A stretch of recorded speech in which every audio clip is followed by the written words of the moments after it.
friends, welcome to Monday. I have a new story for you today called Nuts to You. Before I start reading, I'm going to read you the back so we can understand the summary and what's going to happen in the story. An epic adventure, a perilous quest, a story of friendship. What really happened depends on who's telling the story. Jed, Chai, and Titi are the very best of friends.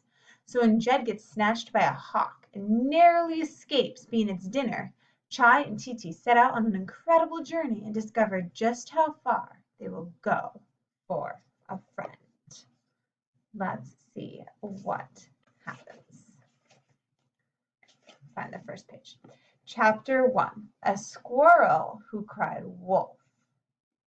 It's true that there was a wolf, or wolves. There may have been more than one. Maybe they were actually coyotes. Who knows? They all look pretty much the same to a squirrel. Huge, shaggy, terrible yellow eyes, red slobbery mouth, and a big, sharp, pointy teeth.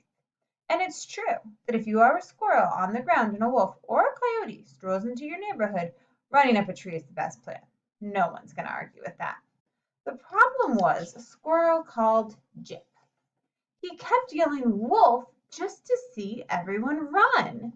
He had been doing it all day. He thought it was funny, and a little bit it made him feel important, because most of the time no one listened or paid any attention to him. But when he shouted wolf, up the trees they all went, except for Jed.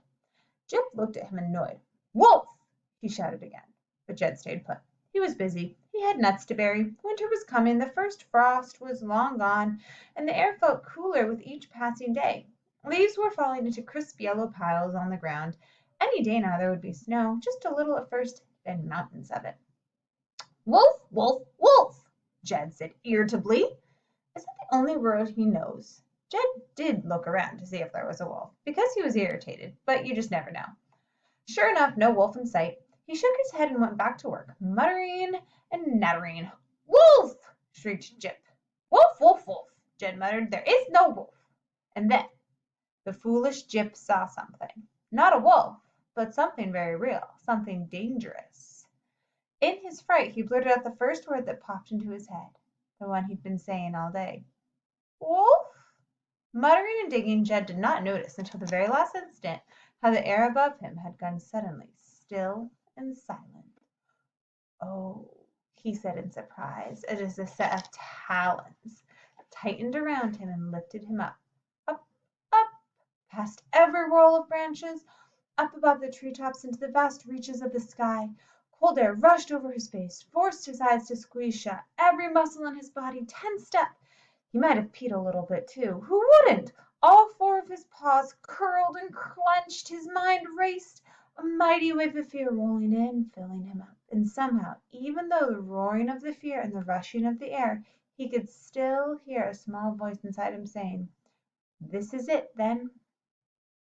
Jip watched the fearsome bird swoop down, snatch his cousin Jed, and swoop back up. Hawk! He said, correcting himself. I should have cried hawk. So he did it now. Hawk, he cried. Hawk, hawk. If you didn't know, a hawk is a bird that eats squirrels. That was a short chapter, so we'll read one more. This chapter is called Up in the Air.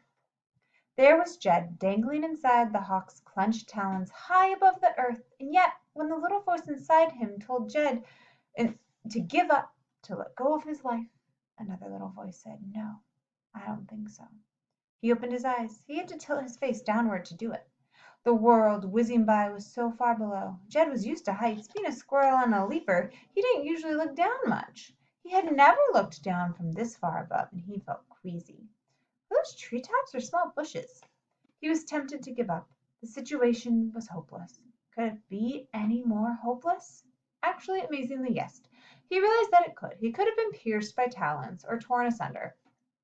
But Jed couldn't help noticing that while he was in a death grip and terrified, he seemed to be intact, in one piece unpierced. This went against everything he'd been taught about hawk snatchings, so he did a quick inspection of himself to be sure. It was easy to tell his heart was still beating. It was drumming as loud and fast as a grouse in springtime. He wiggled his fingers and toes, all there. He flicked his tail and moved it. He couldn't see it, but he could feel it. So there is hope, he said to himself. But don't be dazzled. You are definitely in a fix. Pay attention and use your knowledge of the enemy. Note, enemy is a strong word. It might be more important to say adversary or the other team. Sometimes the thing to do is to invite your adversary to cake and lemonade and see if they can become your friend. It can save a whole lot of grief later on, but when you are team squirrel and the other is team hawk, this is not a good idea. Because as far as hawk is concerned, you are the cake and also the lemonade. When the hawk says, "I love squirrels," it says it in the way humans might say, "I love potato chips." What do you know about our friend the hawk? Jed mused as he was carried through the air in a far flattening speed. I mean, what do I really know? Because squirrels have a lot of ideas about hawks that are not accurate. Like all hawks are strong and powerful, but not very bright, which is something we like to think about creatures who are stronger than we are. Or hawks are slobs, or hawks can't smell. That one's true. They don't have a good sense of smell. Speaking of which, Jed observed that the hawk was smelly himself. But he did not see how that information could be useful. Do they have sharp eyesight? Of course. Everyone knows that. Hawkeye. Eyes like a hawk. But what else? Jed felt there was something in the back of his brain, on the tip of his tongue. He was usually a cool customer, but he was flustered by this predicament. Think, think, think, he said to himself. All he could think of was mice. Hawks like to eat mice. That was one thing he knew for sure. An idea formed in his mind. It was a lame idea, but it was the only one he had. Mice! He squeaked. What? Said the hawk. What did you say? Talons tightened, then loosened. Not enough, though. Nothing, Jed squeaked, making his voice sound frightened this time, which wasn't hard. Then, in what he hoped was a different voice, he called out, The field is full of mice today. He did not know if there were mice in the field or not, but most fields have mice. Mice are everywhere. Anyway, that wasn't the point. This was a tactic, a trick. For an instant the hawk scanned for mice, easing his grip ever so slightly. In that instant Jed relaxed his muscles. It was a technique from the ancient squirrel defensive martial arts of high tree, not well known because it doesn't work most of the time. But it is so hard to do when your situation is not relaxing. But Jed concentrated and completely relaxed his muscles like the great Houdini escaping a straitjacket, and he slipped like water through the distracted hawk's talons. The hawk, truth be told, was mostly distracted, not because Jed was shouting about mice. Here you can see Jed falling out of the hawk's grip.